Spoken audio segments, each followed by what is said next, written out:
Hello friends, आपके अपने YouTube channel wish institute पर आपका हार्दिक स्वागत है। आपके रीट लेवल सेकंड एसएसटी के अंदर जो नया सिलेबस जुड़ा है और वो आरबीएसई बोर्ड के तहत, आरबीएसई सिलेबस के तहत या आरबीएसई बुक्स के तहत जो इस बार है वो सरकार ने घोषणा की है कि उसके तहत है वो ज़्यादातर क्वेश्चन पूछे जाएंगे तो आरबीएसई बुक से। तो यह आरबीएसई बुक का जो आपके नोटिफिकेशन में दे रखा था 2019 से 2020 का जो सिलेबस है वही सिलेबस हम लेकर आए हैं। और ये जो ग्लोब का टॉपिक है, ये क्लास 6 का जो अध्याय 4th है उससे है हम यहाँ पर कवर करेंगे। और इस ग्रुप से जितने भी क्वेश्चन बनते हैं, वो जितने भी डाउट हैं वो यहाँ से क्लियर करेंगे। प्यारे साथियों, आप हमारे चैनल पर पहली बार जुड़े हैं तो प्लीज़ चैनल को सब्सक्राइब करना न भूलें। तो और इससे हम आगे बढ़ने से पहले आपके लिए दो लाइनें बोलता हूँ। विकल्प बहुत मिलेंगे मार्ग भटकाने के लिए, विकल्प बहुत मिलेंगे मार्ग भटकाने के लिए, संकल्प एक ही काफ़ी है मंजिल तक जाने के लिए, संकल्प एक ही काफ़ी है मंजिल तक जाने के लिए। मेरे प्यारे साथियों, इसी के साथ आपका जो संकल्प है, आपका जो दृढ़ लक्ष्य है या आपका जो गोल है, उसको पाने के लिए, उसको अचीव करने के लिए आपने जो दिन रात वकड़ी मेहनत कर रहे हो, इसी को जारी रखते हुए हम आपका सहयोग है, आपकी सफलता की कामना व आपको एक सफलता की कुंजी की तरह ये आपकी क्लास है वो रहेगी। और ये बहुत ही शानदार क्लास रहेगी और यहाँ से बहुत से क्लियर आपके डाउट हैं वो हो जाएंगे। और हम इसी के साथ गहराई के साथ और विस्तार के साथ हम आगे बढ़ते हैं। प्यारे साथियों, तो आपको पता है यहाँ पर दे रखा है कि अंतरिक्ष से देखने पर पृथ्वी कैसी दिखाई देती है। अंतरिक्ष से देखने पर पृथ्वी गोल दिखाई देती है, गोल नज़र आती है, किंतु पृथ्वी पूर्ण रूप से गोल नहीं है। क्यों नहीं है? क्योंकि जो पृथ्वी का ध्रुवीय व्यास है या ध्रुवीय भाग है जो आपको ये दिखाई दे रहा है, ये दिखाई दे रहा है यहाँ पर से पृथ्वी क्या है, यह चपटी हुई है। क्योंकि पृथ्वी दोनों ध्रुवों पर थोड़ी चपटी है। चपटी का मतलब होता है दबी हुई है, दबी हुई है, ठीक है। और मध्य भाग से यह उभरी हुई है। मध्य भाग से क्या है, ये जो भाग आपको दिखाई दे रहा है ये भाग है वह उभरा हुआ है। इसी के लिए इसको कह दिया कि इसकी जो आकृति है वो कैसी है, भू आब है। यानी कि मध्य भाग से उभरी होने के कारण इसकी आकृति कैसी है, भू आब या पृथ्व्याकार, ओवलेट, इलिप्सोइड या फिर जियोड भी कहते हैं इसको। तो प्यारे साथियों, बहुत से डाउट है यहाँ से हमको क्लियर हो रहे हैं कि पृथ्वी को मध्य भाग से उभरी होने के कारण और ध्रुवीय भाग से है वो चपटी होने के कारण पृथ्वी का आकार है वो कैसा, उसको क्या कहते हैं, उस आकृति को तो भू आब आकृति कहते हैं। और इसका हिंदी में अर्थ क्या होता है, पृथ्वी के समान आकार का होता है, ये इसका आकार है। अब हम बात करते हैं ध्रुवों पर चपटी और भूमध्य रेखा पर उभरी होने के कारण भूमध्यवर्ती व्यास। अब देखो, ध्रुवों पर चपटी है पृथ्वी, तो ये ध्रुवों पर चपटी होने के कारण इसका जो ध्रुवीय व्यास है वो कम मिलेगा कि किसके अपोजिट, भूमध्यवर्ती व्यास के। क्योंकि मध्यवर्ती व्यास है वो उभरा होने के कारण है वो ज़्यादा होगा। तो ज़्यादा होने के कारण हम यहाँ पर देखिए कितना है, भूमध्यवर्ती व्यास है वो 12,756.6 किलोमीटर है, जबकि ध्रुवीय व्यास 12,714 किलोमीटर है। जो भूमध्यवर्ती व्यास है वो कितना अधिक है, 43 किलोमीटर अधिक है। किससे, ध्रुवीय व्यास से, किससे, ध्रुवीय व्यास से। तो अब आपको मैं बताता हूँ, ये पृथ्वी है, इसको हम अच्छे से देखेंगे। ये देखिए, ये आपकी पृथ्वी रही, ये पृथ्वी है। और इसमें देखिए यहाँ से लेकर और यहाँ तक, पश्चिम से लेकर पूर्व तक की जो मतलब इसकी भूमध्यवर्ती व्यास है, इसकी जो चौड़ाई है वो कितनी है, 12,706 यानी 12,756.6 किलोमीटर है। जबकि ध्रुवीय व्यास है वो कितना है, 12,714 किलोमीटर है। यानी कि यहाँ पर 43 किलोमीटर का है वो क्या आ रहा है, डिस्टेंस आ रहा है, डिफरेंस आ रहा है। और इस तरह से यहाँ पर हम क्लियर कर रहे हैं। और ये चपटी है, ये ध्रुव की तरफ से ये क्या है, चपटी होने के कारण इसका जो आकृति है वो भू आब आकृति है। तो आपको समझ में आ गया होगा। बढ़ते हैं आगे की तरफ प्यारे साथियों। तो इस तरह से हम प्रत्येक डाउट को क्लियर करते हुए आगे बढ़ेंगे। अब यहाँ पर देखिए, एक क्वेश्चन यहाँ से बनता है, परिधि। परिधि किसे कहते हैं, ये जो क्या है, पृथ्वी है, और ये पृथ्वी की चारों ओर जो सीमाएं हैं उसको क्या बोलते हैं, परिधि बोलते हैं, परिमाप बोलते हैं। और इसके जो बीच की हम बोल सकते हैं, जैसे ये पृथ्वी है, ये पृथ्वी यहाँ से लेकर यहाँ तक की जो इसकी है ये इसको परिधि बोलते हैं। यानी कि मान लो एक साइकिल का टायर है, उस पूरे टायर का एक चक्कर पूरा होने के लिए उसका क्या है, वो एक परिधि में है, ठीक है, उसका परिमाप है, ठीक है। इसी तरह से इस टायर के बीच से या पृथ्वी के बीच से जैसे ये भूमध्य रेखा है, इसको बोलते हैं व्यास, इसको बोलते हैं व्यास। और ये अगर आधी है तो उसको अर्धव्यास बोलते हैं। क्या बोलते हैं? अर्धव्यास। तो अगर पूछा जाए कि पृथ्वी का भूमध्य रेखीय परिधि लगभग कितनी है, 40,075 किलोमीटर है, 40,075 किलोमीटर है। कौन सा भाई? ये मान लो क्या है, पृथ्वी है। और पृथ्वी का जो भूमध्यवर्ती व्यास है वो कितना है प्यारे साथियों? ये जो व्यास है ये आपका इसका दे रखा है 40,075 किलोमीटर, जबकि ध्रुवीय व्यास कितना है? 40,008 किलोमीटर, 40,008 किलोमीटर। तो इस तरह से ये आपको समझ में आ गया होगा। अगर पूछा जाए कि भूमध्यवर्ती भूमध्य रेखीय परिधि का लगभग व्यास कितना है, वो 40,075 है। और ध्रुवीय परिधि का व्यास है वो लगभग कितना है? 40,008 किलोमीटर है। तो आई होप आपको समझ में आ गया होगा। बढ़ते हैं आगे, और इसी तरह से हम आगे बढ़ते हुए अगर पूछा जाए कि भू-आव्य आकार का पता कैसे चला, तो 1671 के अंदर फ्रांस के खगोल शास्त्री थे कौन? जो रिहर्चर, ठीक है। कि कहाँ के थे? फ्रांस के थे। जब उन्हें फ्रांस के राजा लुई 14 ने फ्रेंच गुयाना प्रदेश भेजा, ये फ्रेंच गुयाना कहाँ पर है? दक्षिणी अमेरिका के अंदर है, कि एक टापू पर भेजा। वहाँ पर विषुवत रेखा के पास था। यह टापू कहाँ पर था? विषुवत रेखा के पास था। अब ये विषुवत रेखा क्या होती है? विषुवत रेखा ये मान लो पृथ्वी है, और ये जो भूमध्य रेखा है इसी को कहते हैं विषुवत रेखा। इसको क्या कहते हैं? विषुवत रेखा बोलते हैं मेरे प्यारे साथियों। ये क्या है? विषुवत रेखा है। अब इसी के पास ये पहुंचा तो इसकी जो पेंडुलम घड़ी थी उसमें क्या टाइम में चेंज 2.5 मिनट पीछे चल रही थी। कितने मिनट पीछे चल रही थी? 2.5 मिनट। और उस कारण को तब तो रिसर्च समझ नहीं पाए, लेकिन 1687 के अंदर न्यूटन ने गुरुत्वाकर्षण बल का जो नियम दिया था, अगर पूछा जाए यहाँ से क्वेश्चन एक ये बन रहा है कि न्यूटन ने गुरुत्वाकर्षण बल का नियम कब प्रतिपादन किया, तो 1687 के अंदर। तो इस तरह से जब ये न्यूटन का प्रतिपादन नियम पढ़ा, प्रकाशित हुआ, तब रिसर्चर ने अनुमान लगाया था कि वह टापू चूंकि विषुवत रेखा के समीप था तथा फ्रांस विषुवत रेखा से दूर उत्तर में स्थित है। अब आपको फ्रांस की आपको जो डायग्राम है वो आपको पता होना चाहिए। ये विषुवत रेखा है, भूमध्य रेखा या 0 डिग्री रेखा, और फ्रांस है वो यहाँ पर है। तो प्यारे साथियों इस तरह से ये आया था विषुवत रेखा के पास। तो इसमें 2.5 मिनट जो पेंडुलम घड़ी थी वो पीछे चल रही थी। अब हम बात करते हैं, इसलिए गुरुत्वाकर्षण फ्रांस की तुलना में कम होने से पेंडुलम की गति धीमे हो गई थी। गुरुत्वाकर्षण, ठीक है, फ्रांस की तुलना में यहाँ पर कम होने से पेंडुलम घड़ी है वो धीमी हो गई थी। और यह अनुमान लगाया कि विषुवत रेखा के आसपास के क्षेत्र पृथ्वी के केंद्र से उत्तरी क्षेत्रों के मुकाबले दूर होंगे। तो आपको ये समझ में आ गया होगा कि, और यहाँ पर क्या दे रखा है, इसी वजह से गुरुत्वाकर्षण में कमी रही होगी। तो आपको ये गुरुत्वाकर्षण का नियम है वो न्यूटन ने दिया था। 1687 के अंदर इसको नियम को प्रकाशित किया गया। और इस प्रकार रिहर्सर ने इस अनुमान पर द्वारा घड़ी के धीरे धीरे हो जाने का कारण का पता चला, परंतु इससे पता नहीं चलता कि पृथ्वी विषुवत रेखा के पास फैली हुई है। पृथ्वी विषुवत रेखा के पास फैली हुई है और ध्रुव के पास चपटी हुई है। क्यों?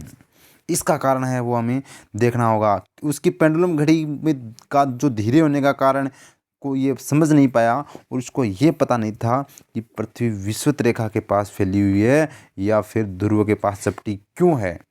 तो इसका भी हम यहाँ पर पूरा विस्तार से देखेंगे, जिसे समझने के लिए हमें ग्लोब का प्रयोग कर सकते हैं। किसका प्रयोग कर सकते हैं? ग्लोब का। क्योंकि इसका कहने का मतलब है कि ये पृथ्वी है, ये इधर से भूमध्य रेखा से तो क्या है, इसका विस्तार है, उभरी हुई है, जबकि ये जो आपका ध्रुवीय है यहाँ से यह चपटी हुई है। इसका कारण का पता लगाने के लिए हम किसका उपयोग करेंगे? ग्लोब का प्रयोग करेंगे इसको समझने के लिए। तो इसी तरह से वास्तव में पृथ्वी अपने अक्ष पर लट्टू की तरह घूमने के कारण लगने वाले बल को प्रसारक, यानी कि ये जो प्रसारक बल है, प्रसारक केंद्र से दूर धकेलने वाला बल या अपकेंद्रीय बल द्वारा पृथ्वी मध्य भाग से उभरी हुई है और ध्रुवों पर चपटी हुई है। तो ये बल आपको भी है वो अच्छे से समझेंगे, ठीक है। तो ये आप जानते हैं ये बल है जो आपको, चलो मैं बता देता हूँ। जब कोई वस्तु घुमावदार पथ पर गतिशील हो तो वह बही गर्मी बल महसूस करती है। अगर कोई भी वस्तु घूम रही है तो वह उसका जो बल है वो बाहर की तरफ यानी बहिर्गमन बल दिखाएगा आपको, ठीक है। लेकिन अब बात करें हम तो बल का प्रभाव वस्तु के द्रव्यमान यानी कि जितना वस्तु भारी होगी, वजनदार होगी, उस घूमने की गति और केंद्र से दूरी पर निर्भर करता है। तो यानी कि जो केंद्र निर्भर गति घूमने की निर्भरता किस पर करती है, वजन पर और दूरी पर, केंद्र से दूरी पर। और वस्तु जितनी बड़ी और वजनदार हो, जितनी तेजी से घूम रही हो और केंद्र से जितनी दूर हो, तो अब केंद्र प्रसारक बल उतना ही अधिक प्रभावशाली होगा। तो केंद्राभिमुख बल ठीक उसके विपरीत होता है। आपको समझ में आ गया होगा, ये केंद्र प्रसारक बल है और ये जो है वो केंद्राभिमुख बल है। तो इस तरह से यहाँ पर हम आगे बढ़ते हैं। अब ग्लोब के बारे में देखेंगे। आपको ये क्या है, ग्लोब क्या है? तो ग्लोब क्या है? ग्लोब पृथ्वी का एक लघु प्रतिरूप है। अगर पूछा जाए ग्लोब क्या है तो ग्लोब पृथ्वी का एक लघु प्रतिरूप है। पृथ्वी के विभिन्न भौतिक प्रतिरूपों, महाद्वीपों, महासागरों, विभिन्न देशों, द्वीपों आदि की आकृति, स्थिति और उनकी दिशा आदि को समतल कागज पर बनाए गए मानचित्र की अपेक्षा हम ग्लोब पर ज़्यादा सही रूप से दर्शा सकते हैं। इसलिए ग्लोब पर बने मानचित्र ही बिल्कुल सही मानचित्र होते हैं। विश्व के मानचित्र एवं ग्लोब की आपस में तुलना कीजिए। तो ये आपको समझ में आ गया होगा। ग्लोब का प्रतिरूप, ग्लोब हमें क्या समझाता है? ग्लोब हमें भौतिक प्रतिरूप समझाता है पृथ्वी का। महाद्वीप के बारे में ग्लोब है वो सही एकदम रास्ता दिखाता है। महासागर का एकदम सही प्रतिरूप दिखाता है। विभिन्न देशों की और द्वीप हैं उनके बारे में एकदम सही करेक्ट है वो यहाँ पर रास्ता है, या फिर मैप के ज़रिए हम देख सकते हैं ग्लोब से। और इस तरह से है वो क्या है, मानचित्र की अपेक्षा ग्लोब पर ज़्यादा सही रूप से हम दर्शा सकते हैं, ठीक है। तो फ्रेंड्स अब हम बात करते हैं ग्लोब। तो ये जो आपको दिखाई दे रहा है पृथ्वी है, जैसे ग्लोब ये आपको 23.5 डिग्री, ये 23.5 डिग्री है वो क्या है, झुका हुआ है। क्या है, 23.5 डिग्री झुका हुआ है, ठीक है, जो हम आगे देखेंगे फ्रेंड्स। तो ग्लोब के बारे में समझ में आ गया, यह क्या है, लघु प्रतिरूप है, किसका, पृथ्वी का है। तो हम जैसे पृथ्वी है वैसे ये क्या है, ग्लोब है, पृथ्वी का एक हम बोल सकते हैं छोटा रूप है, छोटा स्वरूप है इसका ये, ठीक है। तो फ्रेंड्स बढ़ते हैं आगे समझते हुए। अब देखिए यहाँ से हमारा और शानदार तरीके से क्वेश्चनों की भरमार है वो स्टार्ट हो गई है। पृथ्वी का अक्ष तथा कक्ष, पृथ्वी का अक्ष तथा कक्ष को हम समझेंगे। जब हम ग्लोब को देखते हैं तो पाते हैं कि पृथ्वी सीधे होने के बजाय एक तरफ झुकी हुई नजर आती है। क्या नजर आती है प्यारे साथियों, झुकी हुई नजर आती है। जो हम ये देख रहे हैं आपको ये समझ में आ रहा होगा, ये देखिए इस तरह से ये झुकी हुई है। और हम इसको और भी अच्छे से देखेंगे तो ये झुकी हुई है। अब देखो जब आप झुकी हुई आपको पता चलेगा कि ग्लोब के स्टैंड पर एक कील जो कि ग्लोब के भीतर आर पार हो रही है, उसी की सहायता से ग्लोब झुका हुआ है। लेकिन इसी कील से हम क्या कह सकते हैं, अक्ष कहते हैं। इसी कील को हम क्या कहते हैं, अक्ष कहते हैं। जैसे मान लो ये आपकी पृथ्वी इस तरह से है प्यारे साथियों, तो यह ग्लोब में इस तरह से झुकी हुई है, ग्लोब पर झुकी हुई है, ठीक है। अब हम बात करते हैं तो उसको क्या कहते हैं, अक्ष कहते हैं उस कील को। और इसी अक्ष पर हम ग्लोब का स्वतंत्र रूप से घुमा सकते हैं। जैसे हमारी पृथ्वी घूमती है वैसे हम इस ग्लोब को भी घुमा सकते हैं। और इसी प्रकार हमारी पृथ्वी भी अपने अक्ष पर पश्चिम से पूर्व की ओर घूमती है। तो सेकेंड क्वेश्चन हमारा बन गया कि पृथ्वी है वो अपने अक्ष से किस दिशा में घूमती है, तो पश्चिम से पूर्व की दिशा में घूमती है। ये आपको एक क्वेश्चन ये मिल गया। ठीक है, तो पृथ्वी कैसे घूमती है? पृथ्वी है वो घूमती है पूर्व पश्चिम से पूर्व की ओर, पश्चिम से पूर्व की ओर प्यारे साथियों, इस तरह से पश्चिम से पूर्व की ओर घूमती है। पृथ्वी का अक्ष अपने परिक्रमण तल से 86.5 डिग्री का कोण बनाता है।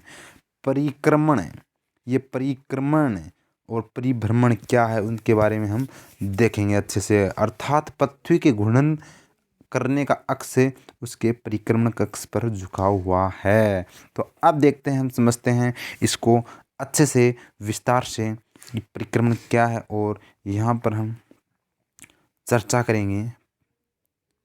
ये देखिए, ये हमारी क्या है? पृथ्वी है। ये क्या है? पृथ्वी है। और यहाँ पर आपको नज़र आ रहा होगा इस तरह से ये घूम रही है। अब यहाँ पर ये देखिए 86.5 डिग्री, अगर यहाँ पर बात करते, ये कितना डिग्री है? ये 90 डिग्री है, ये 90 डिग्री है। लेकिन ये जो 23 डिग्री झुकी होने के कारण ये जो डिस्टेंस आ रहा है 23 डिग्री का, और 86.5 डिग्री ये जो दिखाई दे रहा है आपको, तो ये कितने 23.5 डिग्री झुकी हुई है, 23.5 डिग्री झुकी हुई है। ठीक है प्यारे साथियों, अब इसका जो अक्षीय झुकाव है वो 23.5 डिग्री है, और ये इधर, तो आपको समझ में आ गया होगा कि इसका जो ध्रुवीय है वो किधर है? ये यहाँ पर है ध्रुव है, उत्तरी ध्रुव है। और दक्षिणी ध्रुव कहाँ पर है? दक्षिणी ध्रुव है वो आपको दिखाई दे रहा होगा, ये लो दक्षिणी ध्रुव है। तो इसके आमने सामने है वो उत्तरी ध्रुव और दक्षिणी ध्रुव है। और यहाँ पर बात करते हैं तो इसकी जो विषुवत रेखा है वो, अब ये 23.5 डिग्री झुके होने के कारण ये इसकी विषुवत रेखा है प्यारे साथियों। ये हमारी पृथ्वी की क्या है? विषुवत रेखा है। तो इस तरह से हम देख सकते हैं। और इधर कर्क रेखा आ जाएगी, सॉरी इधर जो उत्तर में है वो तो कर्क रेखा आएगी, और इधर है वो इस तरह से मकर रेखा, ये मकर रेखा, ये कर्क रेखा, और इस तरह से पृथ्वी है वो घूमती हमें नजर आएगी। तो हम बढ़ते हैं, अक्षांश के बारे में देखेंगे। अब अक्षांश, अब देखते हैं अक्षांश। ये क्या है? अक्षांश पृथ्वी पर काल्पनिक रूप से भूगोलवेताओं ने क्या किया प्यारे साथियों, यहाँ पर ये लो, पृथ्वी पर काल्पनिक रूप से भूगोलवेताओं ने कुछ लेटी हुई और कुछ खड़ी हुई रेखाओं की रचना की है। तो आपको अगर जहाँ पर इस तरह से लेटी हुई रेखाएं नजर आ जाएं तो उनको क्या कहते हैं, और खड़ी हुई रेखाएं नजर आ जाएं उनको क्या कहते हैं, ये मेरे ख्याल से आपको पता है। और हम देखेंगे कि ये कितनी रेखा है और कैसे ये लेटी है, और कैसे ये मतलब क्या प्रतिरूप, क्या प्रतिक्रिया व्यक्त करती है ये रेखाएं, इनकी चर्चा हम इस वीडियो में करेंगे प्यारे साथियों। तो इन्हीं रेखाओं में से पृथ्वी पर आड़ी जो लेटी और पूर्व से पश्चिम रेखा जो पृथ्वी को दो बराबर भागों में विभाजित करती है उसको कहते हैं भूमध्य रेखा। तो अब भूमध्य रेखा किसे कहते हैं? ये मान लो पृथ्वी है, ठीक है, और पूर्व से पश्चिम की ओर, पूर्व से पश्चिम की ओर ये हमारी पृथ्वी है, और पूर्व से लेकर पश्चिम की ओर जो रेखा ये बीचों बीच खींची गई है इसको बोलते हैं 0 डिग्री रेखा, भूमध्य रेखा। और क्या बोलते हैं? विषुवत रेखा भी बोलते हैं इसको। क्या बोलते हैं? विषुवत रेखा भी बोलते हैं प्यारे साथियों। अब ये जो है ये क्या है? यह एक तरह से लेटी हुई है, आड़ी रेखा भी बोलते हैं, ठीक है। और इस तरह से इसको भूमध्य रेखा कहते हैं। इस रेखा को क्या कहते हैं? भूमध्य रेखा। और ये दो भागों में बांटती है पृथ्वी को। ये तो हो गया उत्तरी भाग और ये हो गया दक्षिणी भाग, ये हो गया। और इसको गोलार्ध भी बोला जाता है। ये है उत्तरी गोलार्ध और ये है दक्षिणी गोलार्ध। ये तो उत्तरी गोलार्ध और दक्षिण गोलार्ध में कौन सा विभाजित रेखा करती है? भूमध्य रेखा करती है। अगर बात करें तो ये अगर पूछा जाए कि ये तो है पूर्वी गोलार्ध और ये है पश्चिमी गोलार्ध, इसको जो पूर्वी और पश्चिमी गोलार्ध में विभाजित करती है, वह कौन सी रेखा है? तो वह है देशांतर रेखा। कौन सी रेखा है? देशांतर रेखा, जो हम आगे इसकी चर्चा करेंगे प्यारे साथियों। तो आपको समझ में आ गया होगा, विषुवत रेखा नाम दिया गया है। इस प्रकार विषुवत रेखा वह रेखा है जो पृथ्वी को उत्तर एवं दक्षिण दो बराबर भागों में विभाजित करती है, जो मैंने बता दिया आपको। विषुवत रेखा के उत्तर में स्थित भाग को उत्तरी गोलार्ध कहते हैं, जो मैंने बता दिया है प्यारे साथियों। ठीक है, और गोलार्ध कहते हैं, और तथा दक्षिणी में स्थित भाग को दक्षिणी गोलार्ध कहा जाता है। फिर से आपको बता देता हूँ, ये क्या है? पृथ्वी है।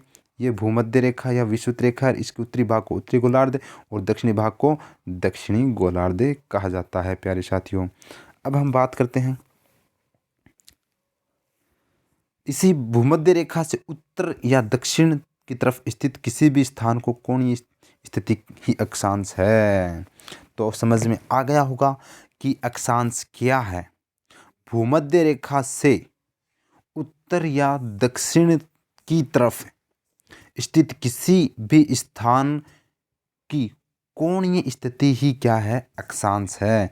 तो अक्षांश के बारे में आपको पता चल गया होगा। ये क्या है? हमारी पृथ्वी है। क्या है? पृथ्वी। और इस तरह से ये जो रेखाएं हैं, इनको समझो। ये और ये क्या बनाती हैं? कोणीय। उत्तरी और दक्षिणी तरफ स्थित किसी भी स्थान का कोणीय स्थिति। कोणीय स्थिति क्या है? यानी ये क्या है? हमारी समांतर रेखा। और यहाँ पर जो कोण बन रहा है उसी को, कोणीय स्थिति को ही क्या कहते हैं? अक्षांश कहते हैं प्यारे साथियों। और उत्तर दक्षिण में विभाजन की दृष्टि से कुल 180 अक्षांश होते हैं। कितने अक्षांश होते हैं? 180 अक्षांश होते हैं। समान अक्षांशों को मिलाने वाली रेखा को अक्षांश रेखा के नाम से जानते हैं। समान अक्षांशों को मिलाने वाली रेखा को क्या कहते हैं? अक्षांश रेखा कहते हैं। यानी अक्षांश कोणीय स्थिति का पता लगाती है, जबकि अक्षांश रेखा है वो समान अक्षांशों को मिलाने वाली रेखा को अक्षांश रेखा कहते हैं। तो आपको यहाँ पर ये डाउट है वो क्लियर हो जाना चाहिए। ये तो क्या है? अक्षांश रेखाएं हैं। ये तो क्या है? अक्षांश रेखाएं हैं। लेकिन जो कोणीय स्थिति बता रही है वो कौन सी रेखाएं हैं? वो हमारी अक्षांश है, रेखाएं नहीं है, अक्षांश है। कोणीय स्थिति को बताती है वो अक्षांश है, जबकि मिलान समान अक्षांशों को मिलाने वाली रेखा अक्षांश रेखा कहते हैं। इस प्रकार सभी अक्षांश रेखाएं विषुवत रेखा के समांतर पूर्व से पश्चिम की ओर खींची जाती है। तो ये जो अक्षांश रेखाएं हैं वो पूर्व से पश्चिम की ओर खींची जाती है। और यह सभी रेखाएं क्या होती है? आपस में समांतर होती है, समान होती है। इस तरह से हम यहाँ से डाउट हमारे क्लियर होते जा रहे हैं फ्रेंड्स। तो आपको अच्छे से देखते जाना है, समझते जाना है। और यहाँ के जो हम देख रहे हैं इसके क्वेश्चन में अगले वीडियो में लेकर आऊँगा, ताकि आपके प्रत्येक डाउट को है वो क्लियर किया जा सके। तो यहाँ पर विषुवत रेखा से उत्तर तथा दक्षिण की तरफ जाने पर अक्षांश रेखाओं की लंबाई में कमी आती है। उत्तर एवं दक्षिण ध्रुव तो बिंदु है, दो बिंदु है। जो उत्तरी 90 डिग्री उत्तरी अक्षांश को उत्तरी ध्रुव और 90 डिग्री दक्षिणी अक्षांश को दक्षिणी ध्रुव कहा जाता है फ्रेंड्स। तो अब हम बात करते हैं कि इसमें जो ये लास्ट की जो दो लाइनें मैंने बोली है इसको हम समझते हैं। ये क्या? हमारी पृथ्वी। ये हमारी पृथ्वी है। विषुवत रेखा से उत्तर की ओर, जैसे ये हमारी क्या? विषुवत रेखा है। क्या है साथियों? ये विषुवत रेखा है या भूमध्य रेखा है या 0 डिग्री रेखा है। अगर हम उत्तर या दक्षिण की तरफ जाते हैं, ये देखो इस तरह से हम अगर उत्तर की तरफ जा रहे हैं और इस तरह से हम दक्षिण की तरफ जा रहे हैं, तो अक्षांश रेखाओं की लंबाई में क्या आ रही है? कमी आ रही है। समांतर है लेकिन अक्षांश रेखाएं किससे कम होती जा रही है? अगर हम उत्तर की तरफ बढ़ रहे हैं तो देखते जाइए, ये देखो इस तरह से ये जो भूमध्य रेखा थी ये इतनी लंबी है और जो आगे की हम देख रहे हैं ये इतनी। तो इस तरह से इसकी जो लंबाई की बात की जाए तो ये कम होती जाती है। तो यहाँ से हमको ये पता चलता है कि भूमध्य रेखा से अगर हम ध्रुवों की तरफ, दक्षिण या उत्तरी ध्रुव की तरफ जाते हैं तो क्या इसकी अक्षांश रेखाओं की लंबाई है वो कम होती जाती है। तो आई होप आपको समझ में आ गया होगा, लंबाई में कमी होती है। और उत्तर तथा दक्षिण ध्रुव है क्या है, दो बिंदु है। ये क्या है, इस तरह से बिंदु है, ये यहाँ पर बिंदु है। तो जो आपको समझना है, 90 डिग्री उत्तरी अक्षांश को बोलते हैं उत्तरी ध्रुव। उत्तरी अक्षांश को क्या बोलते हैं, 90 डिग्री उत्तरी अक्षांश को उत्तरी ध्रुव बोलते हैं फ्रेंड्स। क्या बोलते हैं, ध्रुव बोलते हैं। जबकि दक्षिणी 90 डिग्री अक्षांश को, 90 डिग्री दक्षिणी अक्षांश को दक्षिणी ध्रुव कहा जाता है। तो आई होप आपको समझ में आ गया होगा। बढ़ते हैं हम आगे। प्यारे साथियों, कमेंट कर वो ज़रूर बताना। अगर वीडियो आपको अच्छा लगे तो प्लीज़ लाइक करना न भूलें, और चैनल पर पहली बार जुड़े तो चैनल को सब्सक्राइब कर लीजिए, क्योंकि आपके लिए ये मेहनत की जा रही है, आपके लिए ही ये सब कुछ मेहनत की जा रही है। तो देखते हैं। रख हिम्मत तूफानों से टकराने की, ज़रूरत नहीं है मुसीबत में घबराने की साथियों, ज़रूरत नहीं है हमें मुसीबत में घबराने की। ये आपका जो सपना है इसमें आपको घबराना नहीं है, ये क्योंकि ये आपका सपना है, ये आपका भविष्य है, ये आपके माता पिता का सपना है। इसको है वो एक मंजिल की तरह है, इसको अपना एक, जैसे आप किसी से प्रेम करते हो वैसे इस प्रेम को आज है वो रीड से कर लो, और आगे है वो हमेशा आपकी जो मतलब फ्यूचर भविष्य है वो आपके सामने एक बेस्ट ऑफ फ्यूचर आपके सामने उभरता नज़र आएगा। अब हम बात करते हैं प्रमुख अक्षांश वृत्त की। प्रमुख अक्षांश वृत्त की हम बात करते हैं प्यारे साथियों, और यहाँ पर हम देखते हैं प्रमुख अक्षांश वृत्त। विषुवत रेखा को हम जीरो अक्षांश कहते हैं। विषुवत रेखा को क्या कहते हैं हम, जीरो अक्षांश कहते हैं, या भूमध्य रेखा भी कहते हैं। 23.5 डिग्री उत्तरी अक्षांश रेखा को कर्क रेखा कहते हैं। तो ये आपको देखिए, ये हमारी क्या है, पृथ्वी है, और ये क्या है, भूमध्य रेखा है। 0 डिग्री विषुवत रेखा है। इसके जो उत्तर में स्थित जो 23.5 डिग्री है, ये जो 23.5 डिग्री आपको दिखाई दे रही है, इसको क्या बोलते हैं, कर्क रेखा बोलते हैं। इसको क्या बोलते हैं, कर्क रेखा बोलते हैं। और 23.5 डिग्री दक्षिणी अक्षांश को क्या कहते हैं, ये जो 23.5 डिग्री दक्षिणी अक्षांश है प्यारे साथियों, इसको बोलते हैं मकर रेखा। इसको क्या बोलते हैं, मकर रेखा बोलते हैं। ठीक है। तो कर्क रेखा और मकर रेखा के भाग को उष्ण कटिबंध कहते हैं। यानी कि कर्क रेखा से लेकर, ये कर्क रेखा से लेकर और मकर रेखा के जो बीच वाला जो आपको ये भाग दिखाई दे रहा है, इस भाग को क्या बोलते हैं प्यारे साथियों, उष्ण कटिबंधीय। क्या बोलते हैं, उष्ण कटिबंधीय बोलते हैं। कटिबंध है वो हम बोल सकते हैं। तो आई होप आपको यहाँ पर समझ में आ गया होगा उष्ण कटिबंध किसे कहते हैं। यानी कि कर्क रेखा और मकर रेखा तक का जो भाग है उसको क्या बोलते हैं, उष्ण कटिबंध रेखा कहते हैं। ठीक है, कटिबंध कहते हैं, रेखा नहीं, कटिबंध क्षेत्र हम जोन बोल सकते हैं। उष्ण कटिबंध जोन या क्षेत्र वो कहलाता है। अब बात करते हैं कर्क रेखा से आर्कटिक वृत्त यानी 66.5 डिग्री उत्तर तथा मकर रेखा से अंटार्कटिक वृत्त 66.5 डिग्री दक्षिण में मध्य स्थित भाग भूभाग को क्या कहते हैं वो हम समझते हैं। जैसे ये हमारी क्या है प्यारे साथियों, पृथ्वी है, ये भूमध्य रेखा है, और इसके उत्तर में इसे 23.5 डिग्री कर्क रेखा, और ये मकर रेखा है। ठीक है। अब 23.5 डिग्री के बाद जो 66.5 डिग्री की रेखा है, ये जो रेखा है, और इधर ये जो है 23.5 डिग्री मकर रेखा के बाद दक्षिण में स्थित रेखा जो 66.5 है, उसको क्या कहते हैं, और उत्तर में स्थित रेखा को क्या कहते हैं। तो देखिए, ये जो कर्क रेखा के जो 66.5 है इसको बोलते हैं आर्कटिक रेखा। क्या बोलते हैं? आर्कटिक रेखा बोलते हैं, आर्कटिक रेखा। और ये जो रेखा आपको दिखाई दे रही है 66.5 जो मकर रेखा के बाद में 66.5 आपको जो ये दिखाई दे रही है, इसको क्या कहते हैं? इसको बोलते हैं प्यारे साथियों आर्कटिक रेखा। ये जो आपको दिखाई दे रही है ये अंटार्कटिक रेखा है। ये कौन सी रेखा है? Antarctica, Antarctica.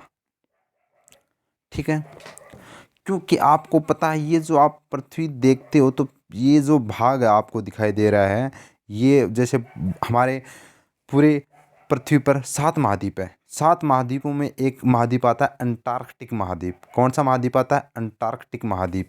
इसलिए इसको अंटार्कटिक रेखा कहते हैं, क्योंकि ये महाद्वीप, ये जो रेखा है ये अंटार्कटिक महाद्वीप से टच होती है, उसके बीचों बीच भी हम बोल सकते हैं। और आपको पता है कि ध्रुवों की तरफ है वो क्या जमी रहती है? बर्फ़ें जमी रहती है यहाँ पर सबसे ज़्यादा, क्योंकि सूर्य की किरणें हैं वो हाईएस्ट उत्तर में मकर रेखा तक और दक्षिण में हाईएस्ट उत्तर में तो कर्क रेखा तक और दक्षिण में मकर रेखा तक ही जाता है। तो इस तरह से जो उत्तरी ध्रुव और दक्षिणी ध्रुव है वहाँ तक है वो सूर्य किरणें नहीं जाती है। इसी के कारण है वो यहाँ पर क्या रहती है?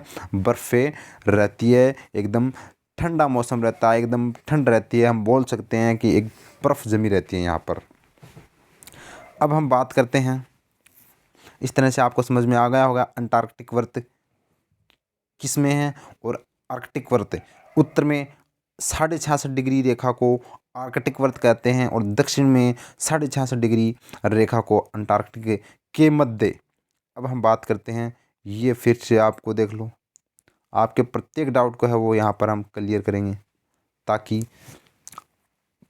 आपके प्रत्येक डाउट को क्लियर करते हुए यहाँ पर चलेंगे और एग्ज़ाम में एक बेस्ट स्कोर की तरफ हम बढ़ेंगे प्यारे साथियों।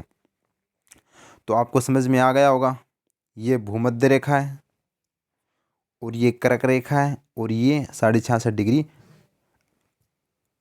आर्कटिक रेखा है और ये यहाँ पर मकर रेखा और ये 66.5 है वो अंटार्कटिक रेखा है। इनके जो मध्य भाग स्थित भूभाग को क्या बोलते हैं?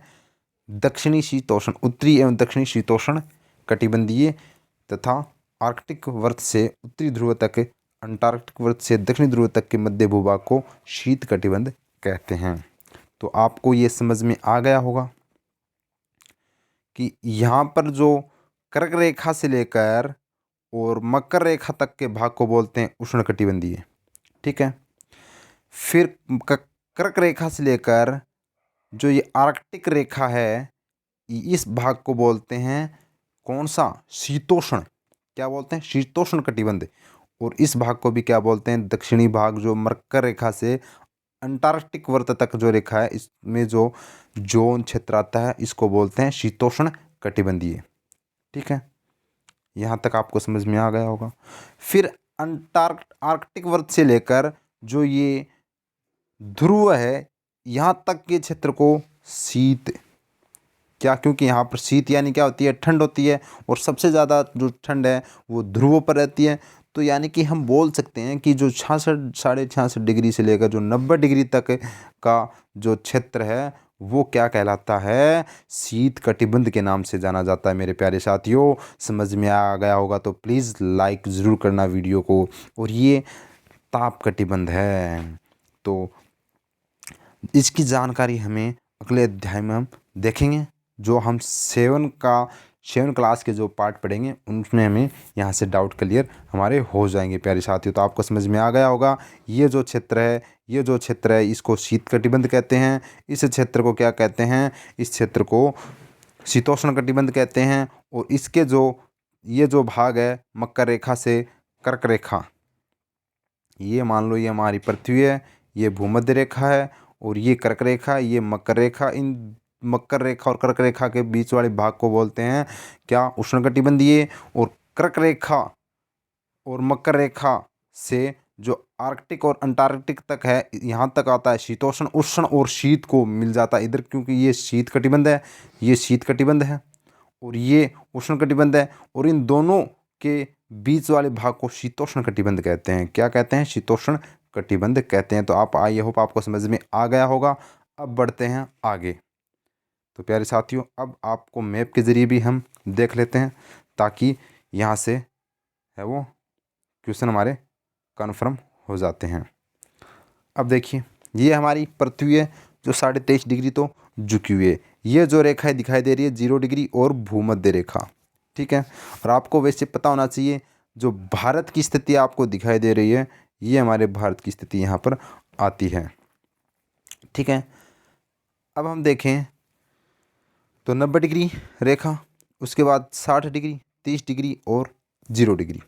0 डिग्री को भूमध्य रेखा बोला जाता है। अब यहाँ पर समझिए, इसमें देखिए, ये मोस्ट इम्पोर्टेंट मैप आपके लिए, ये यहाँ पर जो आपको दिखाई दे रहा है ये है ध्रुव है। 90 डिग्री उत्तर में स्थित और 90 डिग्री दक्षिण में स्थित ये जो आपको दिखाई दे रहा है, इसको दक्षिणी ध्रुव और इसको उत्तरी ध्रुव कहा जाता है, ठीक है। ये भूमध्य रेखा है जो आपको दिखाई दे रही है, इसको 0 डिग्री और विषुवत रेखा भी बोला जाता है।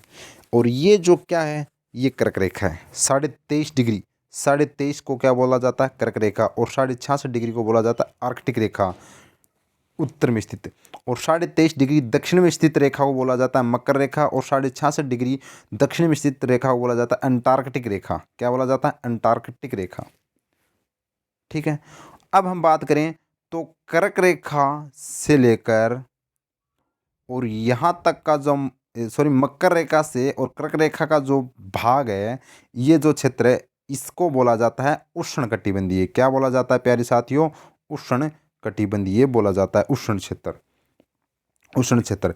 अब यहाँ से अब हम बात करें तो ये 66.5 डिग्री और 90 डिग्री का क्षेत्र क्या कहलाता है? शीत कटिबंध कहलाता है, शीत कटिबंध कहलाता है। ये जो 66.5 से लेकर 90 डिग्री का भाग है, ये शीत कटिबंध कहलाता है, यानी कि सबसे ठंडा क्षेत्र। और ये जो कर्क रेखा और मकर रेखा तक का जो क्षेत्र है, वो सबसे गर्म स्थान है, गर्म इस क्षेत्र है, इसको उष्ण बोला जाता है। और इन दोनों के बीच वाले भाग को 23.5 डिग्री से लेकर 66.5 डिग्री के जो बीच वाला भाग है, इसको बोला जाता है क्या? शीतोष्ण कटिबंधीय। उष्ण प्लस शीत को मिलाकर शीतोष्ण हो जाता है, ये शीतोष्ण है।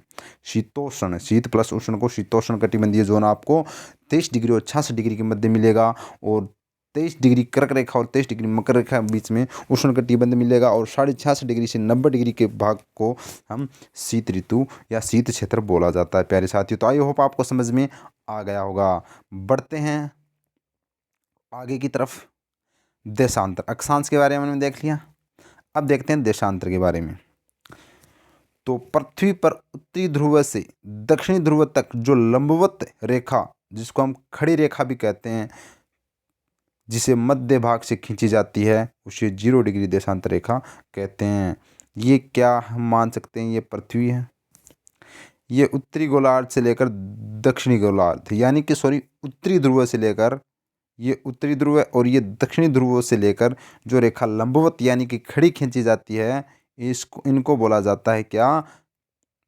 देशांतर रेखा, देशांतर रेखा बोला जाता है। और ये जो सबसे पहले जो ये बीच वाली रेखा है, इसको क्या बोला जाता है? इसको 0 डिग्री देशांतर रेखा बोला जाता है, 0 डिग्री देशांतर रेखा बोला जाता है। और इसको प्रधान मध्यमान रेखा भी कहा जाता है। और अगर बात करें तो इसको ग्रीनविच रेखा भी कहते हैं।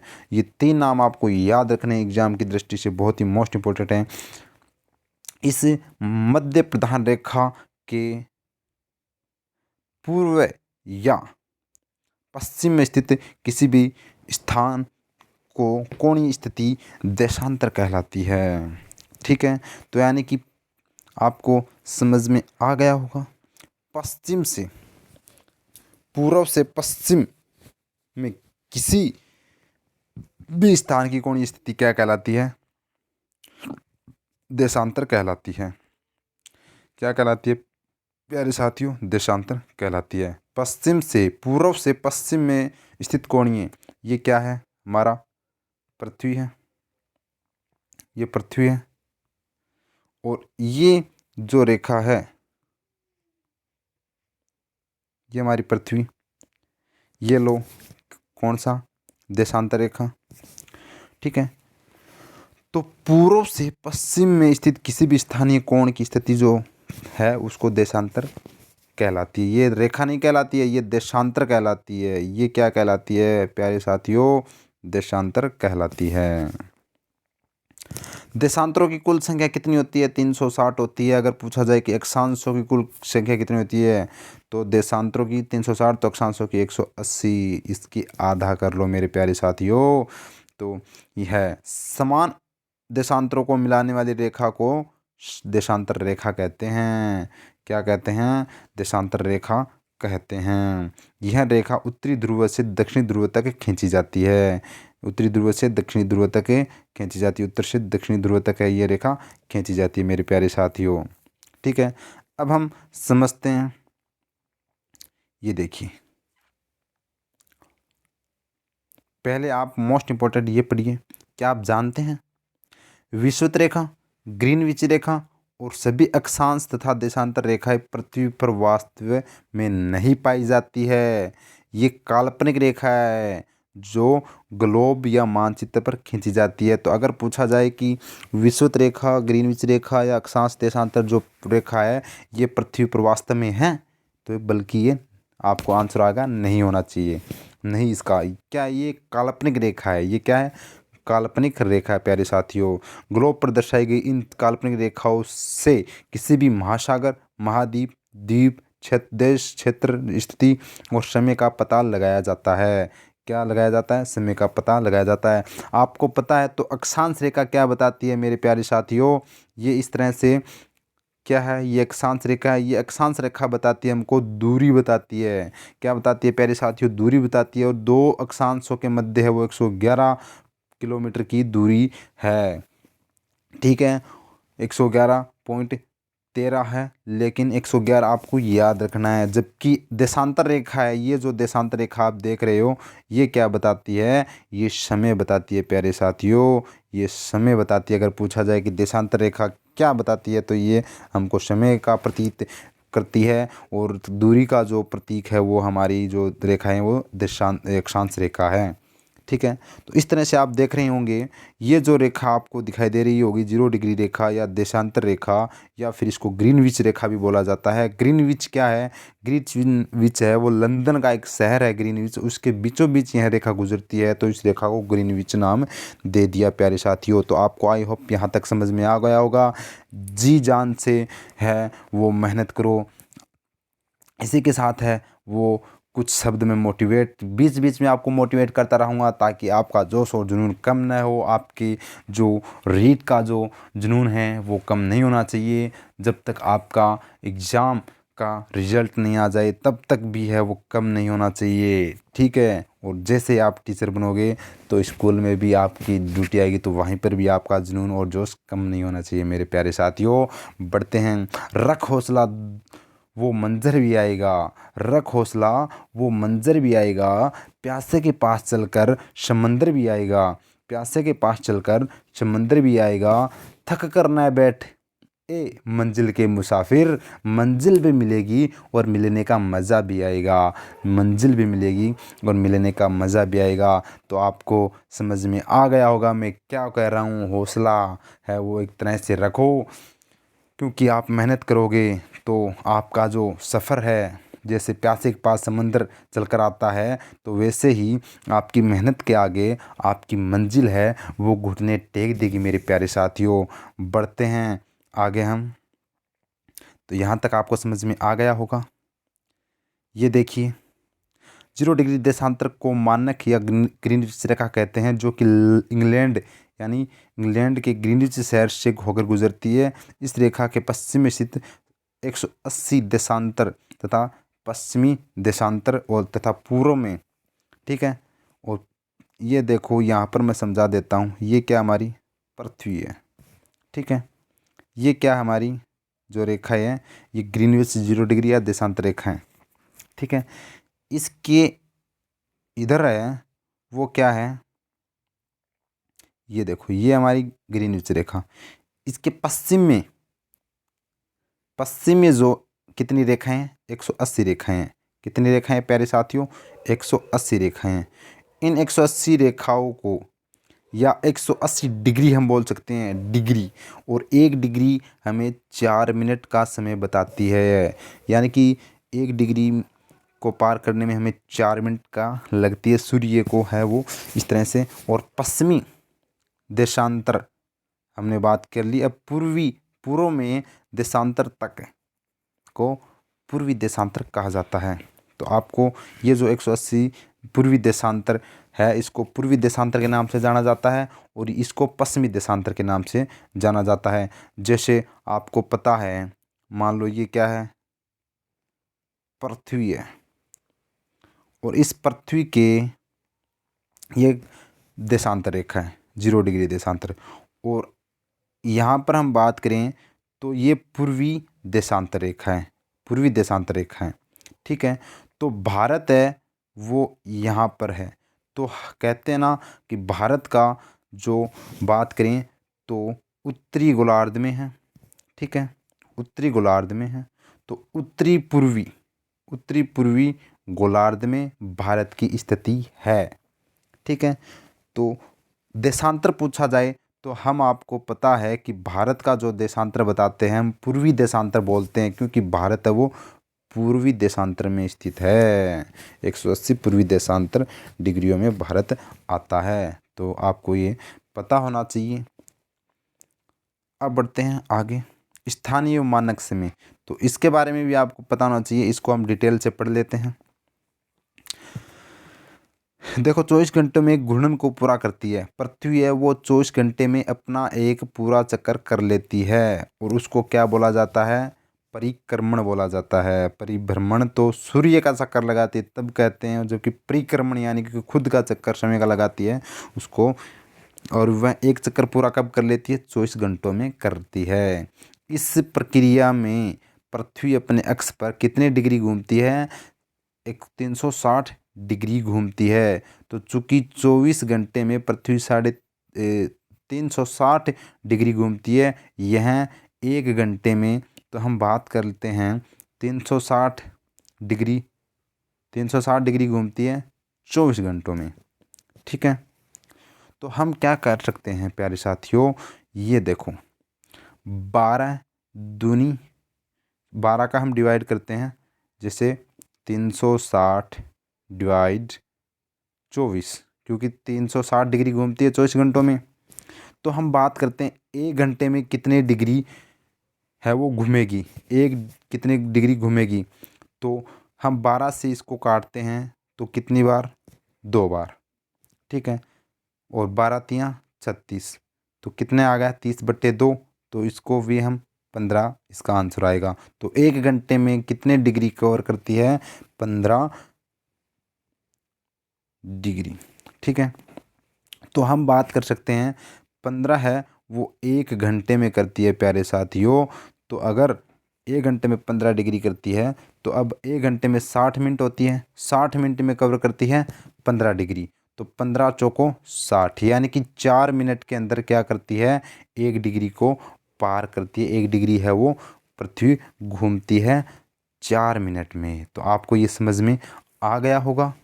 यही आपको समझाने की मैं कोशिश कर रहा था, और ये आपको समझ में आ गया होगा अच्छे से।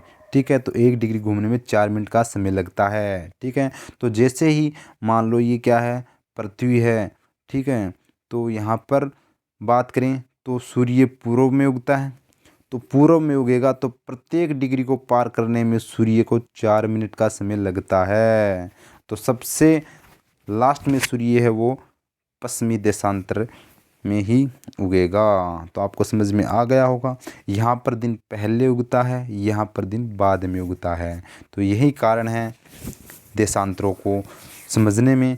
इसी के लिए देशांतर अक्षांशों का है वो यहाँ पर ग्लोब पर खींची गई ये रेखा है, ताकि हमको समय का पता चले, हमको प्रत्येक देश का पता चले, महाद्वीप का पता चले, द्वीप का पता चले, समुद्र का, महासागरों का, इनका अच्छे से हम अध्ययन कर सकते हैं। इसीलिए ग्लोब का है वो निर्माण किया गया प्यारे साथियों।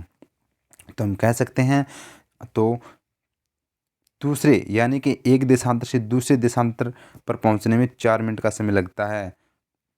ठीक है, पृथ्वी जब अपने अक्ष पर पश्चिम से पूर्व की ओर घूमती है तो सूर्य की किरणें की बात करें हम तो सूर्य की किरणें प्यारे साथियों देशांतर रेखाओं पर पड़ती है, जिसमें पहले ये किरणें पूर्वी देशांतरों पर और बाद में पश्चिमी देशांतरों पर पड़ती है। पहले ये पूर्वी देशांतर मैंने बता दिया आपको कि जैसे ये हमारी पृथ्वी है तो पहले ये पूर्वी देशांतर पर पड़ेगी, बाद में किस पर पड़ेगी, पश्चिमी देशांतरों पर पड़ेगी। तो इस तरह से हम बोल सकते हैं इसी प्रकार के दो देशांतरों के मध्य की जो समय है वो क्या है, 5-4 मिनट का अंतर है। कितने मिनट का अंतर है, 4 मिनट का। ये मान लो पृथ्वी है, ये भूमध्य रेखा है, सॉरी देशांतर रेखा है, और इन दोनों के बीच की जो मतलब दूरी को कवर करेंगे तो 4 मिनट का समय हमको लगता है। ठीक है, तो इसी तरह से जैसे हमारा राजस्थान है तो राजस्थान में लगभग है वो कितनी देशांतर रेखाएं आती है, लगभग 8 देशांतर रेखाएं आती हैं। ठीक है, तो ये 8 देशांतर रेखा जब 1 मिनट का समय लगता है, करीबन 8 साढ़े 8 का समथिंग आती है, तो एक देशांतर को पार करने में हमको 4 मिनट का लगता है, तो 8 देशांतर को पार करने में 8 चौक 32 यानी कि 32 मिनट का हमें समय लग जाएगा। अगर हम धौलपुर से हम किधर जैसलमेर आएंगे, जैसलमेर में जो सूर्य है वो 32 मिनट बाद में है वो दिखाई देता है या फिर दिन उगता है। तो आपको आई होप समझ में आ गया होगा। बढ़ते हैं आगे। स्थानीय समय, ये स्थानीय समय होता है, अलग अलग अपना स्थानीय समय होता है, जो इसमें आपको इतना गहराई से नहीं देखना है। जो यहाँ पर मोस्ट इम्पोर्टेंट है वो उसको हम यहाँ पर देखेंगे प्यारे साथियों। ठीक है, और चलो हम आ ही गया तो इसकी हम जिक्र कर लेते हैं। स्थानीय समय किसे कहते हैं, किसी स्थान अब देखो किसी स्थान का सूर्य की स्थिति से ज्ञात किया गया समय स्थान का स्थानीय समय होता है। यानी कि सूर्य की स्थिति से जो भी ज्ञात हो जाता है उसको स्थानीय समय कहते हैं। जैसे कि हम देखते हैं कि 12 बजते हैं तो 12 बजता है जब सूर्य हमारे सर के सीधे ऊपर आ जाता है, तो इससे हमें पता चल जाता है कि यह कितने बज गए, 12 बज गए। इस तरह इसको स्थानीय समय माना जाता है। ठीक है, और जैसे मान लो उस स्थान का जो खंबे की जो सबसे लंबी परछाई क्रम से सूर्योदय और सूर्यास्त के समय बताती है। ठीक है, अगर मान लो ये क्या है, एक खंबा है, सूर्य पूर्व में उगता है तो पूर्व में वो उगेगा तो उसकी परछाई है वो इधर दिखाई देगी आपको। किधर दिखाई देगी, पश्चिम में। अब जैसे ही सूर्य है वो किधर होता है, पश्चिम में होता है, तो उसकी परछाई वो इधर पूर्व की ओर दिखाई देगी। ठीक है, आपको ये समझना बहुत ही आवश्यक था। तो इसी को हम स्थानीय समय कहते हैं। बढ़ते हैं फ्रेंड्स आगे। प्रमाणिक समय भी क्या होता है, वही प्रमाणिक समय होता है ग्रीनविच रेखा से। ठीक है, यहाँ पर क्या होगा कि प्रत्येक देशांतर का अपना अलग अलग समय होता है। ठीक है, और किसी भी एक देश में कई देशांतर रेखाएं होती है, क्योंकि होती है और बिल्कुल होती है। जैसे हमारे भारत में 30 देशांतर रेखाएं हैं, तो इसी तरह से वो लगभग 30 है, तो अलग अलग कई देशांतर होती है। तो उसका क्या है कि एक ही देश में कई स्थानीय समय हो सकते हैं। ठीक है, तो यहाँ पर भी आपको समझ में आ गया होगा। सभी स्थानों को समय उनके देशांतर से निर्धारित करते हैं। किसी भी देश के एक निश्चित समय का पता लगाने में समस्या आएगी, क्योंकि वहाँ के अनेक देशांतर रेखाएं गुजरती है। जब जयपुर से 8 बजे, यहाँ पर एग्जाम्पल समझो, एग्जाम्पल समझ जाना बहुत ही हमारे को इम्पोर्टेंट है। एग्जाम्पल समझो आराम से। जब जयपुर से 8 बजे होंगे, जयपुर में 8 बजे होंगे, तब जैसलमेर में 7:40 का समय होगा। समझ गए हो गए आप, क्योंकि इन दोनों शहरों के मध्य की लगभग 5 देशांतरों का अंतर है, और 5 देशांतर का अंतर है तो एक देशांतर 4 डिग्री का समय बताती है, 4 मिनट का बताती है, तो 5 कितने का बताएगी, 5 चौक 20। तो यानी कि यहाँ पर अगर 8 बजे हैं तो यहाँ पर कितने बजेंगे, जैसलमेर में 7:40 ही बजेंगे मेरे प्यारे साथियों, क्योंकि यहाँ पर दिन पहले उगेगा, यहाँ पर 20 मिनट बाद में यहाँ पर समय को बताया जाएगा। क्योंकि इन दोनों के मध्य इसे आप समझ गए होंगे। तो आई होप बढ़ते हैं आगे मोस्ट इम्पोर्टेंट पर। यहाँ पर आप समझ लीजिए, ये आपके लिए मोस्ट इम्पोर्टेंट है। मानक समय की गणना ग्रीनविच जो कि 0 डिग्री देशांतर पर स्थित है के संदर्भ में करते हैं। उदाहरण के लिए हमारे देश का मानक समय कितना है, 82.5 पूर्वी देशांतर है। पूर्वी देशांतर मैंने बता दिया, क्योंकि 0 डिग्री देशांतर के पूर्व में स्थित भारत की स्थिति आती है तो हम बोल सकते हैं पूर्वी देशांतर। ठीक है, चूँकि यह देशांतर ग्रीनविच रेखा से 82.5 डिग्री पूर्वी दिशा में स्थित है, इसलिए ग्रीनविच रेखा के स्थानीय समय से 5.5 घंटे जोड़ने पर भारत का समय का पता लगाया जाता है। अगले प्रश्न पर अब हम यहाँ पर देखेंगे तो आप समझ गए होंगे ये क्या है। हम देशांतर रेखा है, 0 डिग्री देशांतर रेखा, और यहाँ से ये 0 डिग्री है। फिर जैसे 1 2 3 इस तरह से हम बढ़ती बढ़ती जो आती है हमारी कौन सी डिग्री रेखा, 82 डिग्री रेखा। अब ये कितनी 82.5 डिग्री रेखा, ये यहाँ पर 82.5 डिग्री। तो अब 82.5 1 डिग्री को 4 मिनट में पार करती है, तो 82.5 को है वो समथिंग 300।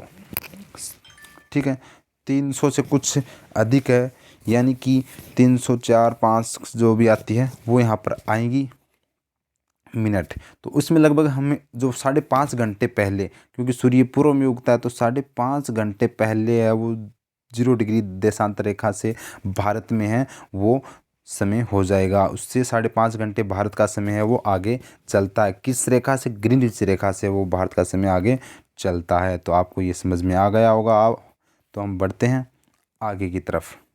क्यों है? क्योंकि भारत है वो भूमध्य रेखा से क्या है, पूर्व दिशा में है, और पूर्व दिशा में सूर्य जल्दी उगता, आपको पता ही है सूर्य पूर्व दिशा में उगता है। तो इस तरह से ये देखिए, ये है वो विश्व का प्रमाणिक समय। ठीक है, जो यहाँ पर ये देखो ग्रीनविच रेखा, ये जो आपको दिखाई दे रही है ये कौन सी है? ये जो है वो रेखा ग्रीनविच रेखा है। ठीक है, और हम बात करें तो ये हमारा इंडिया है, ये क्या है? हमारा भारत है, हिंद महासागर इसके नीचे में। तो ये देख लो, यहाँ से बात करें तो ये जो दूरी है ये कितनी है? 82.5 डिग्री के बाद भारत की स्थिति आ जाती है। ठीक है, भारत की स्थिति है वो आ जाती है प्यारे साथियों। ये यहाँ से भारत का क्या है? प्रमाणिक समय माना गया है, जो 5 राज्यों से होकर है यह 82.5 डिग्री रेखा गुजरती है। कितने राज्यों से होकर? 5 राज्यों से होकर गुजरती है। और भारत का जो मानक समय है वो कहाँ पर माना गया है? आप कमेंट कर कर बताइए। ठीक है, तो आपको पता होना चाहिए कहाँ पर है ये। इलाहाबाद, प्रयागराज, ठीक है, उत्तर प्रदेश। अब हम बात करते हैं नैनीताल से, यह हमारा भारत का मानक समय है। तो इस तरह से ये आपको पता होना चाहिए प्यारे साथियों। अगर पूछा जाए कि सबसे ज़्यादा देशांतर रेखा किस देश की, तो वो आएगी किसकी? रूस की, और उसके बाद कनाडा की। ठीक है, हम बात करते हैं यदि किसी देश का पूर्व पश्चिमी विस्तार अधिक हो तब ऐसी स्थिति में उस देश में एक से अधिक मानक समय का निर्धारण किया जाता है, क्योंकि पश्चिम एवं पूर्वी समय में अंतराल बहुत अधिक होता है। रूस, कनाडा, अमेरिका, ऑस्ट्रेलिया आदि देशों में एक से अधिक मानक समय हैं। कितने मानक समय? एक से अधिक मानक समय है, जबकि भारत का एक ही मानक समय 82.5 डिग्री रेखा। ठीक है, तो आई होप आपको समझ में आ गया होगा। ठीक है, अब जैसे मान लो ये क्या है, और यहाँ पर बात करते हैं तो ये जो आपको ये दिखाई देगा ये क्या है? रूस है। तो रूस की बात करें तो ये जो देशांतर रेखा है, ये बहुत देशांतर रेखा है, वो रूस से होकर गुजरती है, तो इसका जो मानक समय है वो एक से अधिक है। ठीक है, अंतर्राष्ट्रीय तिथि रेखा क्या है? अंतर्राष्ट्रीय तिथि रेखा 180 पूर्वी देशांतर तथा 180 पश्चिमी देशांतर रेखा एक ही होती है, जिसे हम अंतर्राष्ट्रीय तिथि रेखा के नाम से जानते हैं। ठीक है, क्योंकि ये अंतर्राष्ट्रीय तिथि रेखा है। कौन सी हम बोल सकते हैं? किसको? ग्रीनविच रेखा को भी हम बोल सकते हैं।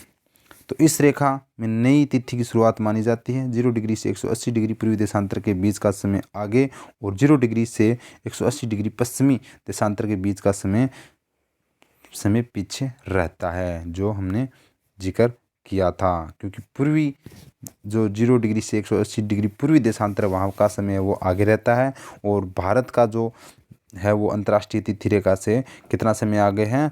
वो 5.5 घंटे आगे हैं। तो हम बात करते हैं, क्या आप जानते हैं अंतर्राष्ट्रीय तिथि रेखा को पूर्व से पश्चिम की को पार करने में 1 दिन कम कर दिया जाता है एवं पश्चिम से पूर्व की ओर पार करने में 1 दिन जोड़ दिया जाता है। तो आपको समझ में आ गया होगा कि ये क्या है, हमारी पृथ्वी है। ठीक है, ये पृथ्वी है। अगर हम बात करते हैं तो पूर्व से पश्चिम की ओर, अगर पूर्व से पश्चिम की ओर हम अगर पार करें तो क्या है, यहाँ पर पार करने पर 1 दिन कम कर दिया जाता है।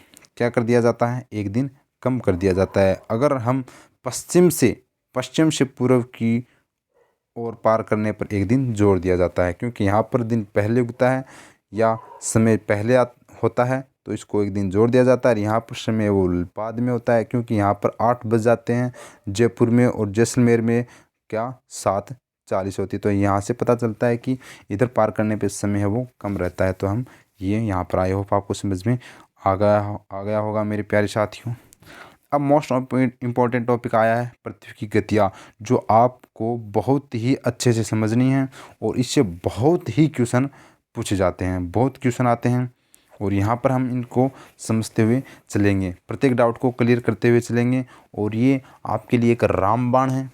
यहाँ से आपको आपके अपने यूट्यूब चैनल विश इंस्टीट्यूट से एक ये सीरीज़ की स्टार्ट की गई है हमारे आपके लिए, आपके सपने के लिए, आपकी उड़ान के लिए, आपके भविष्य के लिए।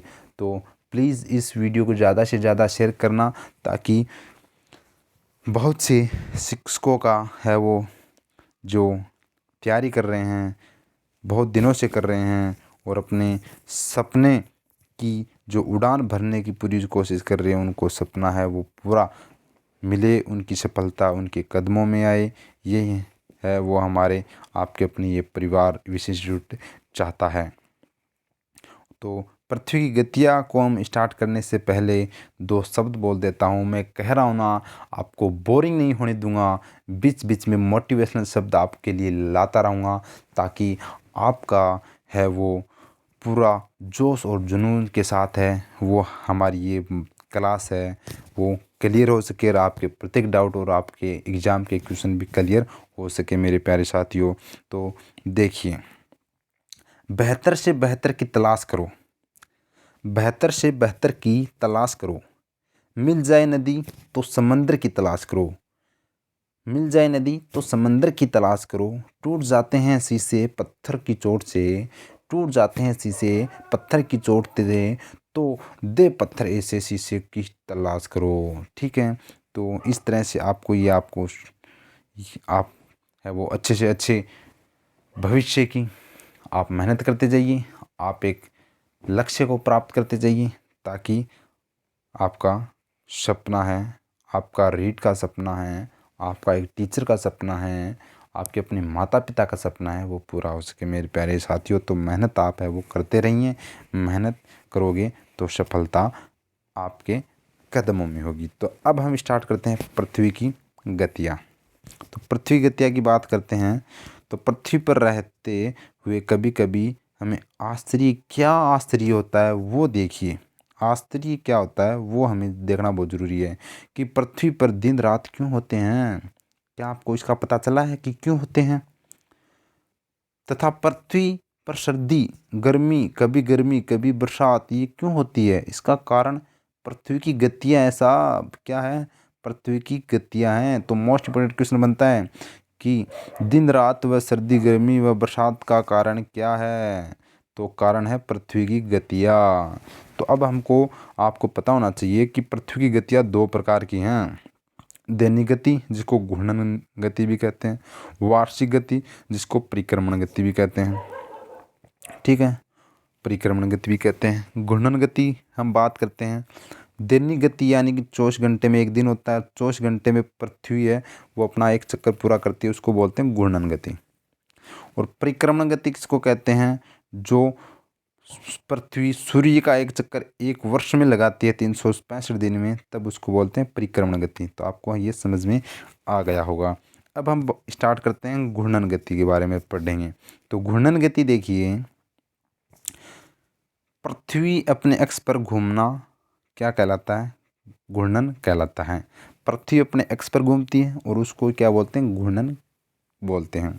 जैसे लट्टू अपने अक्ष पर घूमता है, ठीक वैसे ही पृथ्वी अपने अक्ष पर 24 घंटे पर एक चक्कर पूरा करती है, उसको घूर्णन कहते हैं। इसलिए एक दिन 24 घंटे का होता है, जिसे सौर दिवस के नाम से भी जाना जाता है। मोस्ट इम्पॉर्टेंट क्वेश्चन है, सौर दिवस के नाम से किसे जाना जाता है?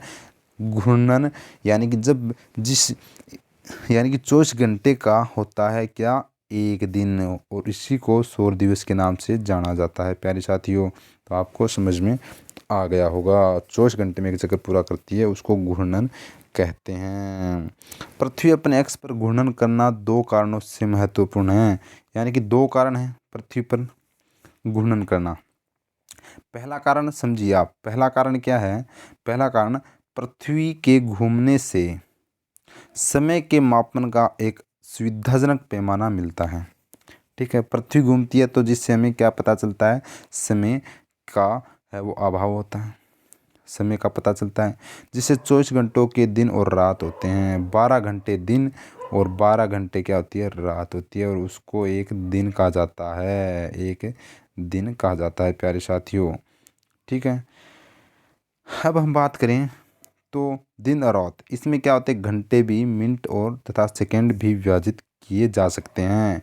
पृथ्वी जब घूमती है तो हमें 24 घंटों में क्या क्या पता चलता है? दिन रात का पता चलता है, घंटों, समय और सेकंड का भी पता चलता है।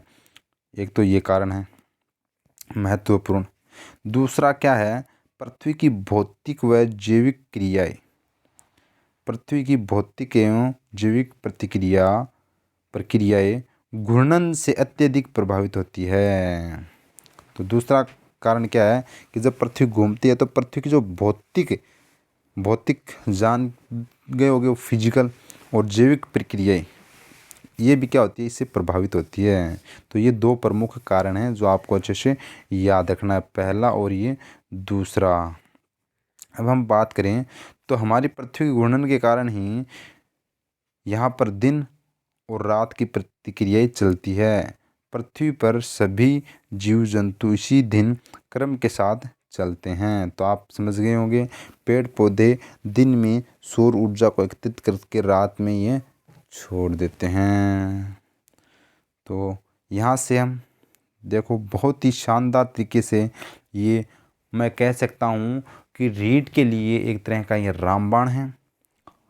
इससे शानदार नोट्स है वो कहीं पर ही नहीं मिलेंगे। बस समझने की ज़रूरत है, पढ़ने की ज़रूरत है, आपके अंदर एक उम्मीद और जुनून को जगाने की ज़रूरत है मेरे प्यारे साथियों। उपयोग हम करते हैं। इसी प्रकार कुछ पशुओं की क्रियाशीलता दिन में होती है और कुछ की रात में होती है। जैसे उल्लू है, उसको दिन में दिखाई नहीं देता, रात को दिखाई देता है। दिन रात का यही चक्कर पृथ्वी के दैनिक तापीय चक्कर को भी गतिशील बनाए रखता है। तापीय गतिशील की हम बात करें तो जैसे मान लो ये सूर्य है, क्या है? सूर्य। तो पृथ्वी घूमती रहती है, क्योंकि अगर पृथ्वी नहीं घूमती तो मात्र इसके सामने वाले भाग पर क्या है वो प्रकाश आता, किरणें आती, और यह भाग ज़्यादा गर्म हो जाता। अब पृथ्वी घूमती रहती है तो इसके प्रत्येक भाग पर है वो क्या? सूर्य की किरणें जाती है मेरे प्यारे साथियों।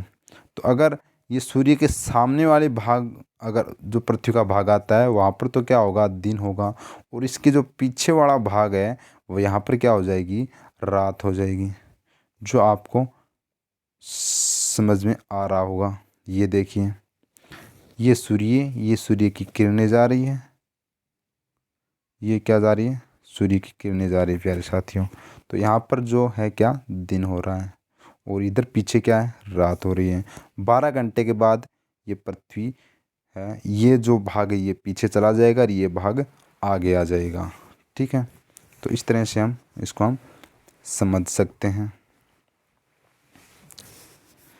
अब देखिए, पृथ्वी का आकार गोल है, इसी कारण एक समय में इसके सिर्फ आधे भाग पर ही सूर्य का प्रकाश पड़ता है, गोल होने के कारण। एक कारण ये भी हम समझ सकते हैं कि पृथ्वी है वो गोल होने के कारण है वो, इसी कारण समय इसका क्या, एक समय में सिर्फ आधे भाग पर ही सूर्य का प्रकाश पड़ता है।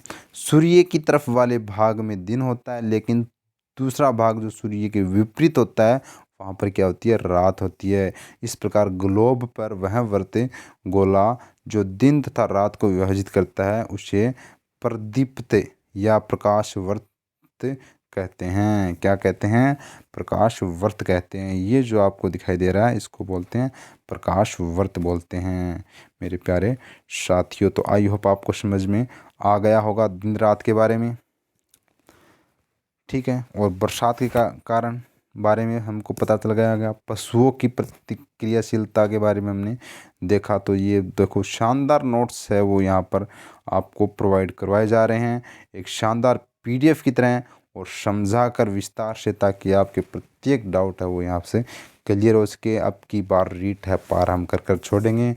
हमारा सिर्फ यही मकसद है, आपके सपना पूरा होना चाहिए, यही हमारा सपना है।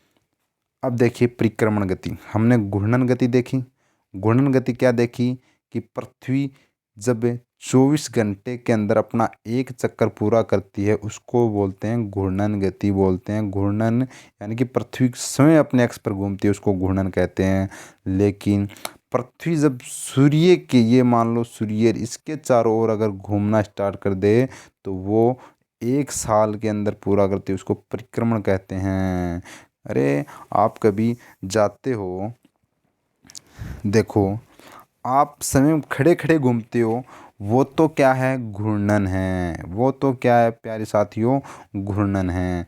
लेकिन आप मंदिर में जाते हो तो मंदिर में हम मंदिर के चारों ओर जब चक्कर लगाते हैं तो वो क्या है, परिक्रमण है। वो क्या है प्यारे साथियों, परिक्रमण है। तो आप समझ गए होंगे। ये शानदार और सिंपल उदाहरण आपके लिए समझने के लिए काफ़ी अच्छा रहेगा प्यारे साथियों। अब हम बात करते हैं, पृथ्वी का अक्ष एक काल्पनिक रेखा है जो इसके कक्षीय सतह को 82.5 डिग्री का कोण बनाती है। कितने डिग्री का, 82.5 डिग्री का। आपको यहाँ पर पता है कि पृथ्वी चारों ओर घूमती है, उसी को बोला जाता है परिक्रमण, याद रखना आपको, ठीक है। और जिस पथ या रास्ते पर सूर्य की चारों ओर घूमती है उसी पथ को कक्ष कहा जाता है। उसी पथ को क्या कहा जाता है, कक्ष कहा जाता है, ठीक है। और पृथ्वी का अक्ष एक काल्पनिक रेखा है जो उसके कक्षीय सतह को 82.5 डिग्री का कोण बनाती है, ठीक है। वह समतल जो कक्ष के द्वारा बनाया जाता है उसे कक्षीय समतल कहते हैं। तो कक्ष के द्वारा जो बनाया जाता है समतल उसके कक्षीय समतल कहते हैं। सूर्य के चारों ओर एक स्थिर कक्ष में पृथ्वी गति को ही परिक्रमण कहते हैं। यानी कि स्थिर कक्ष में है वो जो गति करती है पृथ्वी, उसी को ही परिक्रमण कहते हैं, पृथ्वी के चारों ओर, ठीक है प्यारे साथियों। पृथ्वी 365 दिन और 6 घंटे में एक परिक्रमा पूरी करती है। पृथ्वी सूर्य की 365 दिन प्लस 6 घंटे में एक परिक्रमा पूरी करती है।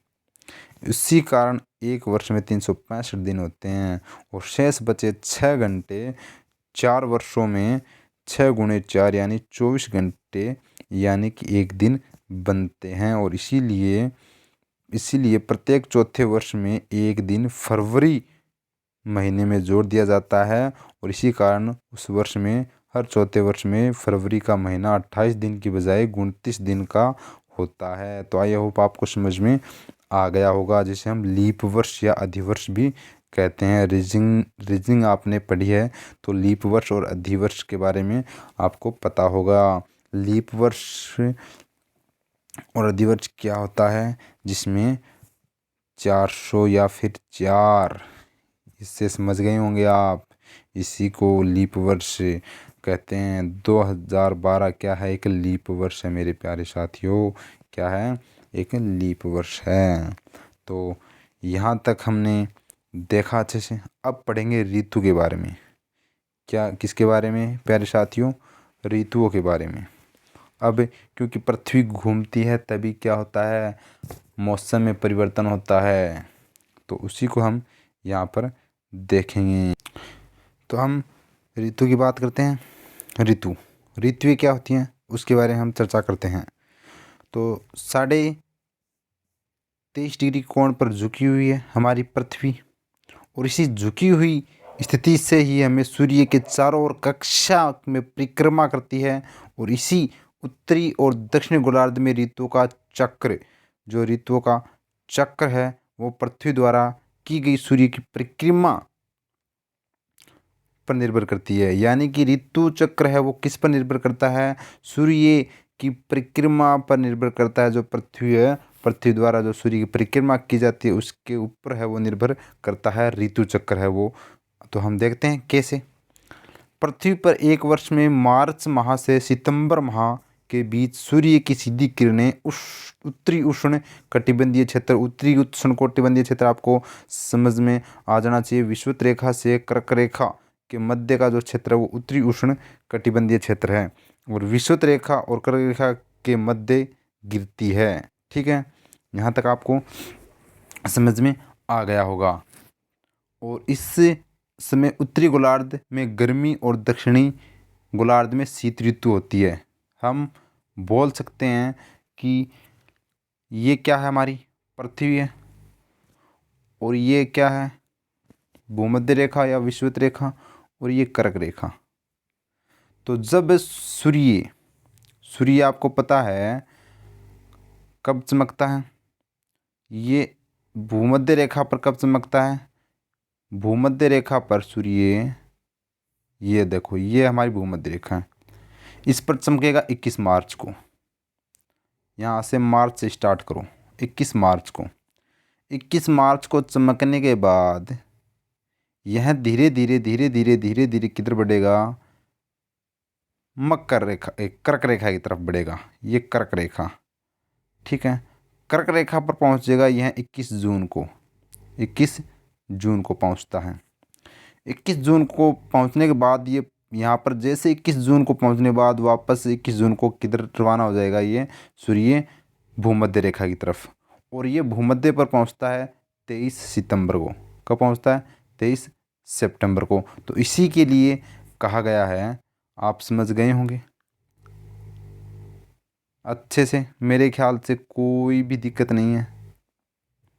ये भूमध्य रेखा मैंने बताया, ये कर्क रेखा बताया। सूर्य 21 मार्च से चला किधर? कर्क रेखा की तरफ। कब पहुंचा? 21 जून को। 21 जून को पहुंचने के बाद वापस चला किधर? भूमध्य की तरफ। जो कब पहुंचा? 23 सितंबर को। और 23 सितंबर के पहुंचने के बाद जैसे ही किधर पहुंचेगा? इधर चलेगा, किधर? मकर रेखा की तरफ। और यहाँ पर कब पहुंचेगा? ये बताओ मेरे को कमेंट कर कर कि मकर रेखा पर सूर्य कब चमकता है।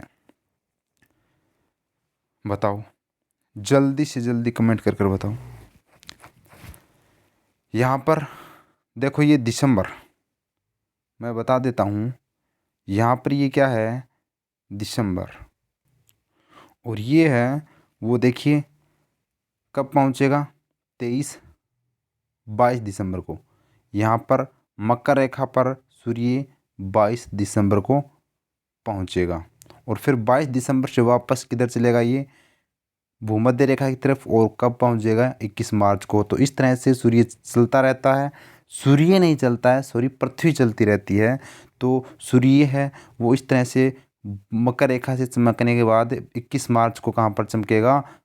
भूमध्य रेखा पर। और फिर भूमध्य रेखा से ये धीरे धीरे किधर? कर्क रेखा, जो 21 जून को, और कर्क रेखा के बाद वापस भूमध्य रेखा पर 23 जून को, और 23 सितंबर को, और 23 सितंबर के बाद वापस है वो 22 दिसंबर। तो आपसे यहाँ पर ये डिफरेंस भी दिख रहा होगा। ये मार्च के बाद में जून आ रहा है, 3 मंथ। कितने मंथ आ रहे हैं? 3 मंथ। जून के बाद सितंबर आ रहा है, यहाँ पर भी 3 मंथ की यहाँ पर डिफरेंस दिखाई दे रहा है।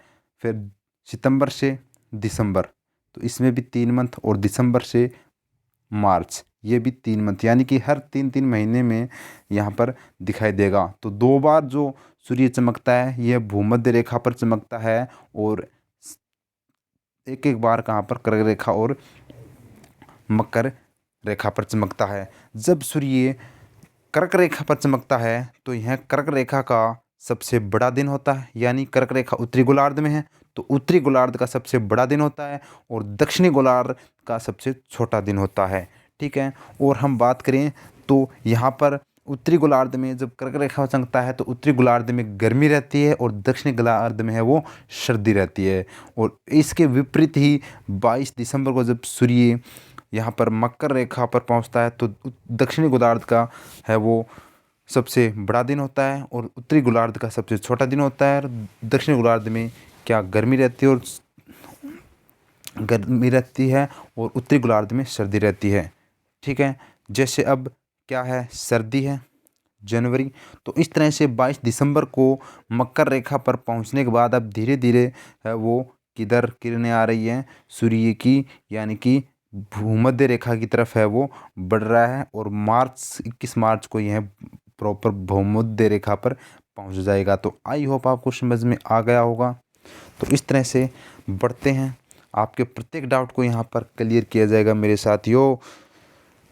देखिए, अब विषुवत रेखा और कर्क रेखा के मध्य गिरती है, इस समय उत्तरी गोलार्ध की गर्मी और दक्षिण गोलार्ध में शीत ऋतु होती है, जो मैंने बता दिया है अच्छे से। ठीक है, यह स्थिति पूर्ण है सितंबर माह से मार्च माह के बीच सूर्य की सीधी किरणें दक्षिणी उष्णकटिबंधीय क्षेत्र अर्थात विषुवत रेखा और मकर रेखा के मध्य गिरती है, जो मैंने पहले से आपको बता दिया है, समझा दिया है। ठीक है, तो दक्षिणी उष्णकटिबंधीय क्षेत्र जो विषुवत रेखा और मकर रेखा के बीच में है वह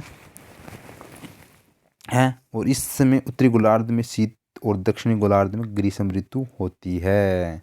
तो आई होप आपको समझ में आ गया होगा। अब देखिए, हम समझते हैं इसको, समझ लीजिए, ये आपको दिखाई दे रहा होगा,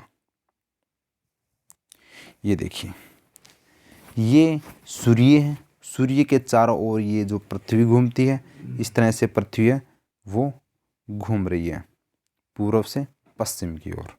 ठीक है, तो हम बात करें मार्च से, तो ये 21 मार्च को सूर्य कहाँ पर चमकता है, डायरेक्ट जो ये आपको किरणें दिखाई दे रही हैं, ये कौन सी है, भूमध्य रेखा है।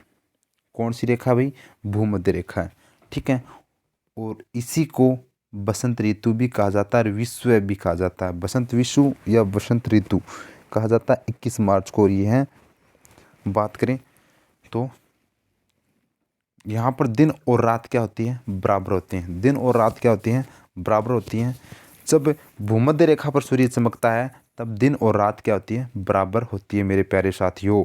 अब हम बात करें तो उत्तरी, अब 3 मंथ के बाद है वो जून के बाद, मार्च के बाद 21 जून ये जो चमकेगा, ये उत्तरी गोलार्ध यानी कि कर्क रेखा पर है वो सूर्य सीधा चमकेगा। कहाँ पर चमकेगा प्यारे साथियों, कर्क रेखा पर है वो सूर्य सीधा चमकेगा। ठीक है, अब कर्क रेखा चमकेगा तो यह उत्तरी गोलार्ध का सबसे बड़ा दिन, उत्तरी गोलार्ध में सबसे ज़्यादा गर्मी पड़ेगी और दक्षिणी गोलार्ध में सर्दी पड़ेगी। उसी के बाद 3 महीने बाद यानी जून से सितंबर, 23 सितंबर को और सितंबर को है, यह कहाँ पर चमकेगा, वापस भूमध्य रेखा पर। उसको बोलते हैं, इसको भी विषुव बोलते हैं, परंतु इसको कौन सा, बसंत विषुव बोलते हैं। क्या बोलते हैं, बसंत विषुव बोलते हैं। जबकि तो ये यहाँ से आपको समझ में आ गया होगा। अब देखिए,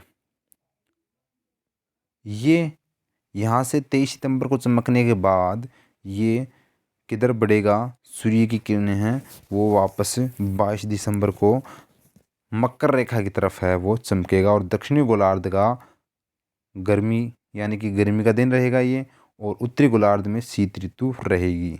ठीक है, और शरद ऋतु भी इसको बोलते हैं। जैसे ही सितंबर का महीना देखो कंप्लीट होता है तो फिर अक्टूबर, नवंबर, दिसंबर में इस तरह से हमारी क्या बढ़ती है, सर्दी बढ़ती है, क्योंकि ये सूर्य किधर चला जाता है, मकर रेखा की तरफ चला जाता है। तो ये से हम शरद ऋतु भी स्टार्ट हो जाती है हमारी। ठीक है, तो आई होप इसके बारे में हमने अच्छे से देख लिया है।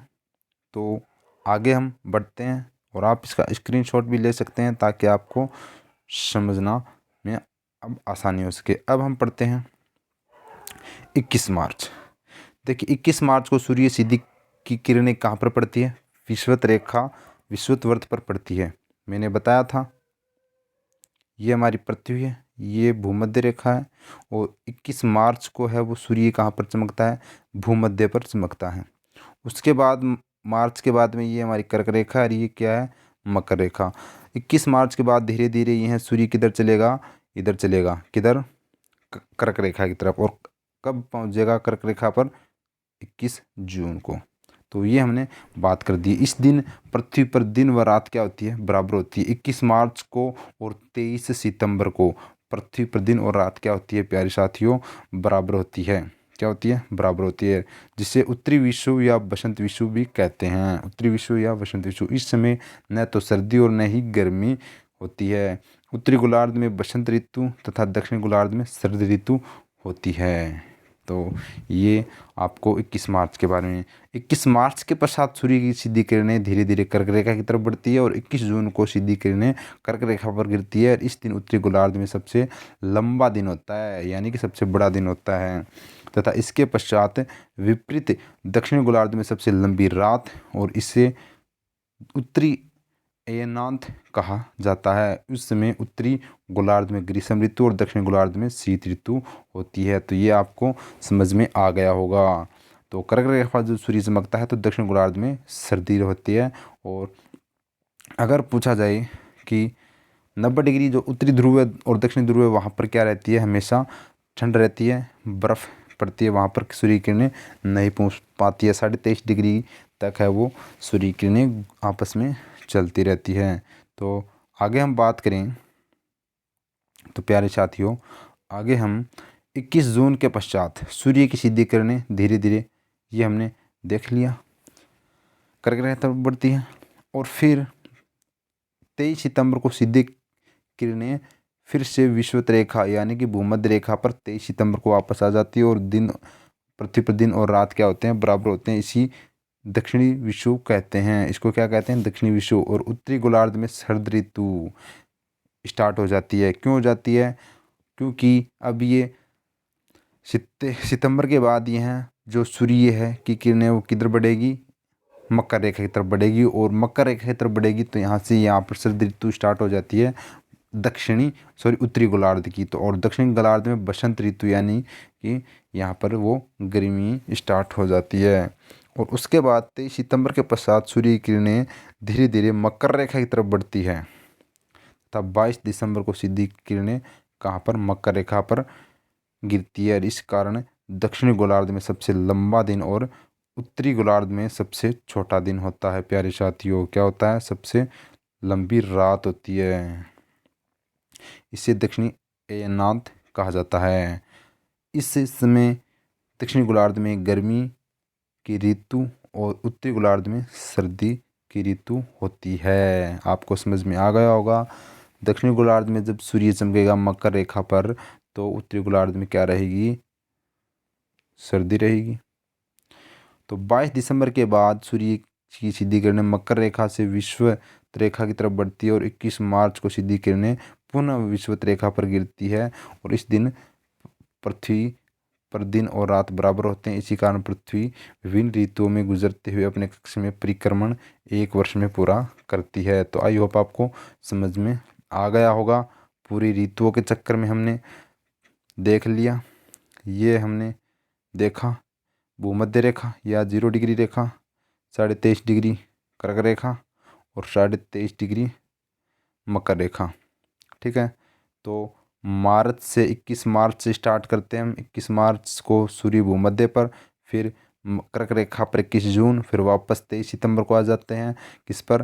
भूमध्य रेखा पर। फिर यहाँ पर दिसंबर में आ जाते हैं 22 दिसंबर को मकर रेखा पर और फिर वापस 21 जून को। इस तरह से ये पृथ्वी का परिक्रमण है वो चलता रहता है प्यारे साथियों। अब मोस्ट इम्पोर्टेंट ये क्या है, यहाँ पर क्या है? सूर्य तथा चंद्र ग्रहण। सूर्य ग्रहण और चंद्र ग्रहण कैसे होता है, क्यों होता है, कारण क्या है और इसको और किस नाम से जाना जाता है वो भी हम इसमें देखेंगे। तो बढ़ते हैं ये देखिए, सूर्य ग्रहण तथा चंद्र ग्रहण बहुत ही रोचक तथा भव्य खगोलीय घटनाएं हैं जिसे देखने के लिए वैज्ञानिक हमेशा उत्सुक रहते हैं। पृथ्वी व चंद्रमा अपनी अपनी कक्षा में परिक्रमण के दौरान एक स्थिति ऐसी आती है जब सूर्य, चंद्रमा व पृथ्वी एक सीधी रेखा में आ जाते हैं, सीधी रेखा में आ जाते हैं। ठीक है, इस स्थिति में जब चंद्रमा पृथ्वी व सूर्य के मध्य आ जाता है तब सूर्य से आने वाली किरणें चंद्रमा के अवरुद्ध हो जाती है। यानी कि चंद्रमा पृथ्वी व सूर्य के मध्य आता है। चंद्रमा पृथ्वी, ये देखो आपको मैं दिखाता हूँ, ये देखिए, ये क्या है, ये हमारी पृथ्वी है, ये सूर्य है और उसके बीच में आ गया चंद्रमा। तो जब पृथ्वी और सूर्य के बीच में चंद्रमा आ जाता है तब उसको बोलते हैं सूर्य ग्रहण, और उसको और किस नाम से, अमावस्या के नाम से जाना जाता है। किस नाम से जाना जाता है? अमावस्या के नाम से भी जाना जाता है। आई होप आपको समझ में आ गया होगा। तो यही कारण है कि पृथ्वी पर चंद्र ग्रहण कैसे होता है, क्योंकि चंद्रमा है वो अपना जो सूर्य की किरणें हैं वो उसको अवरुद्ध कर देती है, पीछे पृथ्वी तक पहुंचाने नहीं देती है, पहुंच नहीं पाता है, पहुंच नहीं पाती है सूर्य की किरणें। तो इसीलिए हम बोल सकते हैं कि ये मध्य आ जाता है और सूर्य से आने वाली किरणें चंद्रमा को अवरुद्ध करती है। ये किरणें पृथ्वी पर नहीं पहुंच पाती, इस स्थिति को सूर्य ग्रहण कहते हैं। ठीक है, तब जब सूर्य की किरणें पृथ्वी तक नहीं पहुंच पाती है तो उसको सूर्य ग्रहण कहते हैं। ठीक है, यानी कि सूर्य की किरणों को ग्रहण कर लिया किसने? चंद्रमा ने। ठीक है, और आगे देखें तो पृथ्वी के किसी भाग में पूर्ण ग्रहण देखा जा सकता है और यह कहीं आंशिक ग्रहण देखा जा सकता है। इसी प्रकार हम बात करें तो पृथ्वी सूर्य और चंद्रमा के मध्य आ जाती है तब सूर्य से आने वाली किरणें पृथ्वी द्वारा बाधित होने के कारण चंद्रमा तक नहीं पहुंच पाती। इस स्थिति को चंद्र ग्रहण कहते हैं। यानी कि इस बार है वो पृथ्वी है वो आ जाती है किसके बीच में? चंद्रमा के बीच में आ जाती है और यह किरणें नहीं पहुंच पाती है और इसके कारण इसको चंद्र ग्रहण कहते हैं। तो इसको हम समझते हैं। ये देखिए, ये आपको दिखाई दे रहा होगा, ये क्या है आपको? ये सूर्य है और ये पृथ्वी है और ये चंद्रमा है। क्या है? ये चंद्रमा। तो अब चंद्रमा, ये तीनों क्या है? एक ही लाइन में है और यहाँ पर सूर्य और चंद्रमा के बीच में कौन आ गया? पृथ्वी आ गई।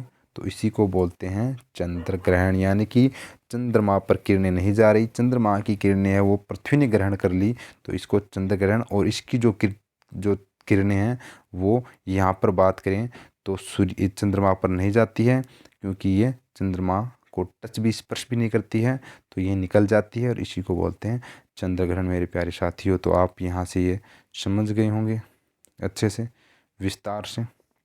तो ये हमने देखा आज का ग्लोब के बारे में हमने अच्छे से अध्ययन कर लिया।